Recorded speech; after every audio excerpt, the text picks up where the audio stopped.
নওগাঁয় সরকারের বেঁধে দেয়া দামেই চামড়া ক্রয় বিক্রয় করা হয়েছে।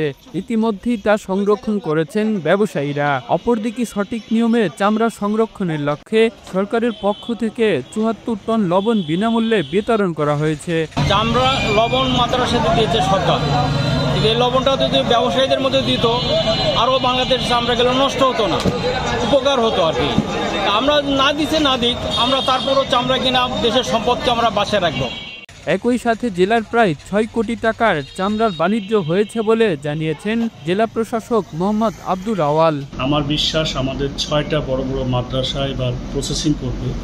তাদেরকে আমরা প্রসেসিংয়ের যে টেকনিকটা সেটাকে পাওয়ার পয়েন্ট প্রেজেন্টেশনের মাধ্যমে সুন্দরভাবে বুঝিয়ে দিয়েছি। তারা আমাদেরকে কথা দিয়েছে এবং আমরাও বিভিন্ন জায়গায় ইউনিয়ন পরিষদগুলোকে অ্যাক্টিভ করে প্রত্যেকটা পয়েন্ট করে দিয়েছি যাতে চামড়া কালেকশন করতে দেরি না। আমরা দেখেছি চামড়া সংগ্রহ করতে গিয়ে যখন দেরি হয়ে যায়, এই মধ্যবর্তী সময়ে চামড়াগুলোর পছন্দ হয়ে যায়। ইনশাল্লাহ এটা আমাদের হবে না। জানা যায় এবার কোরবানির ঈদে নওগাঁয় ৩,৭৮,০০০ পশু জবাই করা হয়েছে, যার মধ্যে সিংহভাগই গরু। প্রকারভেদে গরুর চামড়া ৩০০ থেকে ৭০০ টাকা ও ছাগলের চামড়া প্রকারভেদে ১০০ থেকে ২০০ টাকা পর্যন্ত ক্রয় বিক্রয় হয়েছে।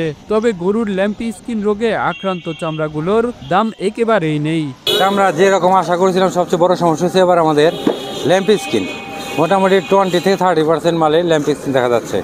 সেই মালটা শুধু কেজি হিসাবে বিক্রি হয়, 18-20 টাকা 22 টাকা কেজি হিসেবে বিক্রি হয়। শুধু লবণ খরচ হলে লেবার খরচটা ওঠে, আমরা সেই চামড়াটা আমরা কোনো মূল্য দিতে পারি না। এদিকে সরকার নির্ধারিত মূল্যে চামড়া ক্রয় করার ঘোষণা লাভের আশায় একটু বেশি দামে চামড়া কিনে লোকসান গুনছেন মৌসুমি চামড়া ব্যবসায়ীরা।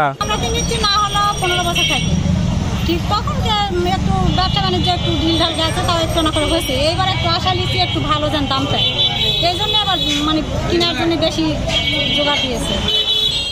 একটি চামড়াও যেন নষ্ট না হয় সেই লক্ষ্যে প্রথমবারের মতো সরকারের পক্ষ থেকে নওগাঁর 11টি উপজেলার বড় বড় মাদ্রাসা, এতিমখানা ও লিল্লাহ বোর্ডিংগুলোতে ৭৪ টন লবণ বিনামূল্যে প্রদান করা হয়েছে, যাতে প্রত্যন্ত অঞ্চলে প্রাপ্ত চামড়াগুলো সহজেই সংরক্ষণ করা যায়।